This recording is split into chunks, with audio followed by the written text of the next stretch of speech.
Hi friends, I am back again with Content 7 Part 4 fundamental rights of India under Indian constitution. तो भारत के संविधान में हमारे जो मौलिक अधिकार है फंडामेंटल राइट्स, उसके सेक्शन और आर्टिकल्स 25-28 के under right to freedom of religion जो है उसके बारे में जानने का समय आ गया है। इसके पहले मैं आपको रिकैप कर दूं कि मेरे पिछले वीडियोस में मैंने राइट टू इक्वालिटी के बारे में बतलाया था, जिसमें हर एक इंडियन सिटीजन के पास इक्वल राइट्स है और उस राइट्स का वायलेशन जो है कोई नहीं कर सकता है, उस राइट्स को आपसे कोई छीन नहीं सकता है। वो आर्टिकल 14 से आर्टिकल 18 के अंदर है। Right to freedom article 19 to article 22, right against exploitation. तो आपका फ्रीडम, आपकी इक्वालिटी और आपके साथ कोई एक्सप्लॉइट कर रहा हो तो ये सारी चीज़ें जो है कॉन्स्टिट्यूशन आपको कहीं ना कहीं गारंटी करता है कि you should be safe guard of it. अगर आपको इससे किसी भी तरीके की परेशानी हो रही है तो आप लीगल कंसल्टेशन कर सकते हैं और अपने नियरेस्ट हाई कोर्ट या सुप्रीम कोर्ट में अप्रोच कर सकते हैं। Supreme court is the guardian of the constitution of India. इस बात का आप हमेशा ध्यान रखें, आप अकेले नहीं हैं, you are yourself is enough. So आइए आज के कंटेंट पे फोकस करते हैं। Right to freedom of religion, धर्म से और धर्म के बारे में जो फ्रीडम है, that is in article 25 to 28। This indicates the secular nature of Indian polity. There is equal respect given to all religions. There is freedom of concise profession, practice, and propagation of religion. The state has no official religion.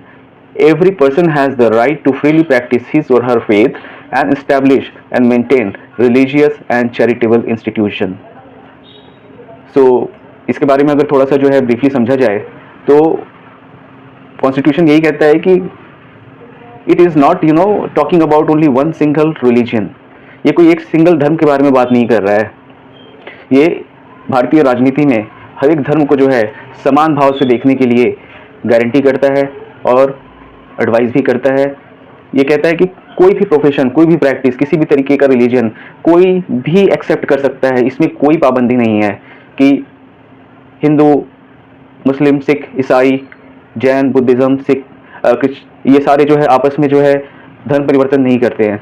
इसमें constitution को कोई obligations नहीं है, but हाँ, किसी को अगर आप ज़बरदस्ती उसका धर्म परिवर्तन करवाते हो या उससे छेड़छाड़ करते हो तो वो उसके right to freedom of religion का वायलेशन होगा। अंडर दैट आपको जो है पेनल्टी और क्रिमिनल ऑफेंसेस जो है झेलने पड़ सकते हैं। The state has no official religion. किसी भी राज्य की कोई ऑफिशियल जो है रिलीजन नहीं है। Every person has the right to freely practise his or her faith and establish and maintain the religious and charitable institution.